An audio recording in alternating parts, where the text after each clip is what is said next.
ത്രിയേക ദൈവനാമം മഹത്വപ്പെടുമാറാകട്ടെ. ഈ പരിശുദ്ധ നോമ്പുകാലത്ത് ഇന്നത്തെ ചിന്തയ്ക്കായിട്ട് വിശുദ്ധ മർക്കോസ് എവൻഗലിയസ്തയുടെ സുവിശേഷം 1-ാം അധ്യായം 21 മുതൽ 28 വരെയുള്ള വാക്യങ്ങൾ. നസ്രയത്തിൽ നിന്ന് കഫർനഹൂമിൽ എത്തിച്ചേർന്ന യേശുക്രിസ്തുവിനെ നമുക്കവിടെ കാണുവാൻ വേണ്ടി കഴിയും. ധ്യാനിപ്പാനും ഉപദേശിപ്പാനുമായി കർത്താവ് കഫർനഹൂമിലെത്തി. ആ വേദഭാഗങ്ങൾ നമ്മൾ വായിക്കുമ്പോൾ പ്രധാനമായിട്ടും 3 കാര്യങ്ങൾ നമുക്കവിടെ കാണാൻ വേണ്ടി കഴിയും. ഒന്ന്, സകലത്തിലും മേൽ അധികാരമുള്ളവനായ യേശുക്രിസ്തു ആധികാരികതയോടുകൂടി ഉപദേശങ്ങളെ കൊടുക്കുന്നു. 2, അശുദ്ധാത്മാക്കൾ പോലും അവനെ തിരിച്ചറിയുന്നു. 3, അവൻ ചെയ്യുന്ന അത്ഭുതങ്ങൾ കണ്ടിട്ട് വാദപ്രതിവാദങ്ങൾ ഏർപ്പെട്ടിരിക്കുന്ന ജനങ്ങൾ.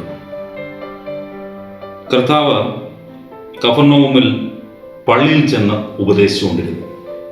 22-ാം വാക്യത്തിൽ ഇപ്രകാരം പറയുന്നു, അവൻ ശാസ്ത്രിമാരെ പോലെയല്ല, അധികാരമുള്ളവനെ പോലെ അത്രേ ഉപദേശിച്ചത്. ഈ ആധികാരികതയ്ക്ക് ഒരു പ്രത്യേകതയുണ്ട്. ശാസ്ത്രിമാർ പല പുസ്തകങ്ങളിൽ നിന്ന് പഠിച്ചെടുത്ത് ആ ഉപദേശങ്ങളൊക്കെ ജനങ്ങൾക്ക് നൽകിയെങ്കിൽ യേശുക്രിസ്തു തൻ്റെ പിതാവിൽ നിന്ന് നേരിട്ട് പഠിച്ചെടുത്ത കാര്യങ്ങളാണ് ജനങ്ങൾക്ക് ഉപദേശമായി കൊടുക്കുന്നത്. അതുകൊണ്ടാണ് ശാസ്ത്രിമാരെക്കാൾ അധികാരത്തോടെ ആധികാരികതയോടുകൂടി കർത്താവ് ഉപദേശങ്ങൾ ജനങ്ങൾക്ക് കൊടുക്കുന്നത്. ഒരു വചനം എപ്രകാരം കൈകാര്യം ചെയ്യണം? വിശ്വാസമില്ലാത്തവൻ ഒരിക്കലും വചനം പറയാൻ മുതിരരുത് എന്നാണ്. 2 കൊരിന്ത്യർ 4-ാം അധ്യായം 13-ാം വാക്യത്തിൽ പരിശുദ്ധനായ പൗലോസ്ലീഹ ഞാൻ വിശ്വസിച്ചു, അതുകൊണ്ട് ഞാൻ സംസാരിച്ചു എന്നെഴുതിയിരിക്കുന്നു. വിശ്വാസപൂർവ്വം വചനങ്ങളെ പകർന്നു കൊടുക്കുകയാണെന്നുണ്ടെങ്കിൽ അതിനൊരു ആധികാരികതയുണ്ട്. 23-ഉം 24-ാം വാക്യത്തിൽ ഒരു അശുദ്ധാത്മാവ് കർത്താവിനെ കാണും. ആ മനുഷ്യൻ കർത്താവിനെ കണ്ടപ്പോൾ പറയുകയാണ്, നസ്രായനായ യേശുവേ, ഞങ്ങൾക്കും നിനക്കും എന്ത്? നീ ആരെന്ന് ഞാൻ അറിയുന്നു, ദൈവത്തിൻ്റെ പരിശുദ്ധൻ തന്നെ എന്ന് പറയുന്നു. ഈ പ്രസ്താവനയിൽ ബഹുവചനവും ഏകവചനവും ഉപയോഗിച്ചിരിക്കുന്നതായിട്ട് നമുക്ക് കാണാം. ആദ്യം അശുദ്ധാത്മാവ് ആ മനുഷ്യനോട് ചേർന്ന് സംസാരിക്കുമ്പോഴാണ് ഞങ്ങൾക്കും നിനക്കും എന്ത് എന്ന പ്രയോഗം വന്നത്. പിന്നീട് തനിക്ക് വേണ്ടി മാത്രം സംസാരിക്കുമ്പോഴാണ് നീ ആരെന്ന് ഞാൻ അറിയുന്നു എന്ന് പറഞ്ഞത്. വിശുദ്ധ മർക്കോസ് എവൻഗലിയസ്തയുടെ സുവിശേഷത്തിൽ ദൈവത്തിൻ്റെ പരിശുദ്ധാത്മാവെന്ന് ആദ്യമായി വിളിക്കുന്നത് ഈ അശുദ്ധാത്മാവ് നിറഞ്ഞ മനുഷ്യനാണ്.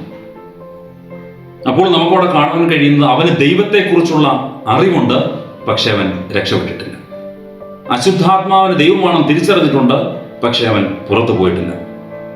അപ്പോൾ അവൻ്റെ ഏറ്റവും വലിയ പോരായ്മ അത് തന്നെയാണ്. വിശുദ്ധ യാക്കോബ് ശ്ലീഹ എഴുതിയ ലേഖനം 2-ാം അധ്യായം 19-ാം വാക്യത്തിൽ ഇപ്രകാരം പറയുന്നുണ്ട്, ദൈവം ഏകനെന്ന് നീ വിശ്വസിക്കുന്നുവോ? കൊള്ളാം. പിശാചുക്കളും അങ്ങനെ വിശ്വസിക്കുകയും വിറയ്ക്കുകയും ചെയ്യും. ദൈവം ഏകനെന്ന് നീ വിശ്വസിക്കുന്നുവോ? കൊള്ളാം. പിശാചുക്കളും അങ്ങനെ വിശ്വസിക്കുകയും വിറയ്ക്കുകയും ചെയ്യുന്നു. കൂടാതെ 20-ാം വാക്യത്തിൽ പറയുകയാണ്, പ്രവൃത്തിയില്ലാത്ത വിശ്വാസം നിഷ്ഫലമാണ്.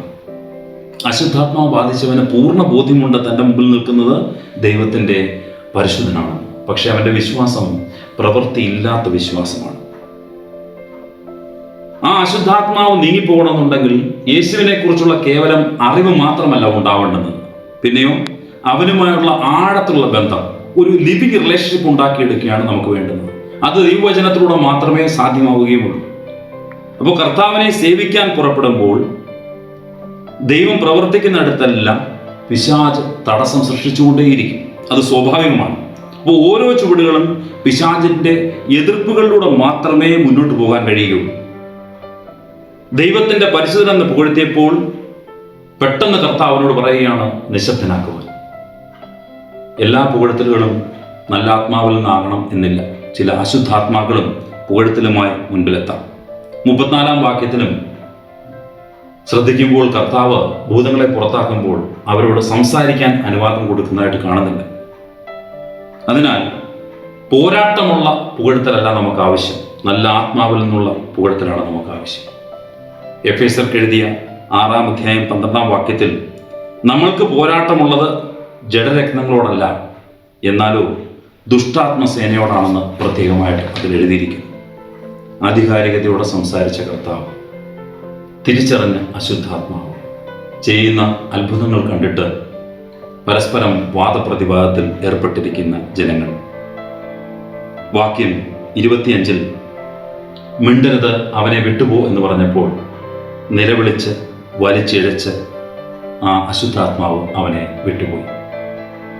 ചില അത്ഭുതങ്ങൾ നേരിൽ കണ്ടാലും വിശ്വാസം കുറഞ്ഞവർക്ക് അത് വാദപ്രതിവാദത്തിലേക്ക് നയിക്കും. നമ്മുടെയൊക്കെ ആത്മാവ്, പരിശുദ്ധാത്മാവ്, നിറവുള്ള ആത്മാവ്, ആ ശരീരത്തിൻ്റെ ഉടമസ്ഥരാണ് നമ്മൾ. അപ്പോൾ നമ്മളൊക്കെയും മുന്നിൽ കാണുന്ന അത്ഭുതങ്ങൾക്ക് വാദപ്രതിവാദത്തിൽ ഏർപ്പെടാതെ കർത്താവിൽ കുറച്ചുകൂടി വിശ്വസിക്കണം. സകലത്തിൽ മേൽ അധികാരമുള്ളവൻ്റെ വചനം പഠിക്കുക തന്നെ വേണം. സമാധാന സുവിശേഷത്തിനായി നമ്മൾ ചെരിപ്പിടണം. വിശ്വാസമെന്ന പരിചയെടുക്കണം. രക്ഷ എന്ന ശിരസ്ത്രം അണിയണം. ദൈവവചനം എപ്പോഴും ആത്മാവിൻ്റെ വാളായി കയ്യിലേന്തണം. പ്രാർത്ഥനയിൽ പൂർണ്ണ സ്ഥിരത കാണിക്കണം. അപ്രകാരം ജീവിച്ചു കഴിഞ്ഞാൽ ആധികാരികതയോടെ നമുക്കും വചനം അറിയുവാൻ വേണ്ടി കഴിയും. വാദപ്രതിവാദമല്ല, പരസ്പരം ശാന്തിയും സമാധാനവും നിറഞ്ഞ ജീവിതമാണ് നമുക്ക് ആവശ്യം. സമാധാനത്തിലുള്ള സുവിശേഷത്തിനായി ചെരിപ്പിടുകയും പ്രാർത്ഥനയിൽ പൂർണ്ണ സ്ഥിരത കാണിക്കുകയും ചെയ്യുവാൻ ദൈവം ഏവരെ അനുഗ്രഹിക്കുമാറാകട്ടെ. ആമേൻ.